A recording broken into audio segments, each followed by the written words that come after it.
অস্ত্র ছাড়া মুভ করা যাচ্ছে না। আমরা এখন দৌড়ায় পানির নামেছি সব পুলিশে। হ্যালো, আছে এখানে মিটিং করলাম তো। জি ভাই, বাইতুল মুকাররম মিটিং করলাম। জি ভাই, আমরা নারায়ণগঞ্জে ভাই, আমি আগে আপনার কাছে অনুমতি নেই। ওরা থানা অ্যাটাক করতে গেছিল, পুলিশ কিছু করতে পারতেছিল না, সাহায্য চেয়েছে, আমাকে হাতে অস্ত্র নিতে হয়েছে। আমি কিন্তু এখন আর অস্ত্র ছাড়া মুভ করা যাচ্ছে না। আমরা এখন দৌড়ায় পানির নামেছি সব পুলিশে। দুটায় ধরছি, এখন যাচ্ছি সিদ্ধিগঞ্জে। আর সজল মোল্লা ওদের সাথে আলাপ করছি যে তোমরা আমাকে সাপোর্ট দাও, আমরা চিটাং রোড খালি করতেছি। মানে আপনার কাছে বলে নাম, আপনি নেত্রীর কাছে বলে দিবেন অস্ত্র হাতে ছবি আসলে যাতে রাগ না করে। ঠিক আছে, এখানে আর কোনো উপায় নেই ভাইজান। জি, আসসালামু আলাইকুম।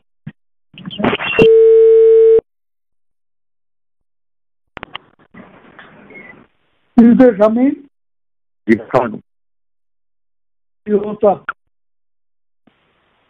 অবস্থা ভাই, মানে মানে আমাদের নারায়ণগঞ্জে যেটা বর্তমান অবস্থা, প্রশাসন তো আছে বলে মনে হচ্ছে না।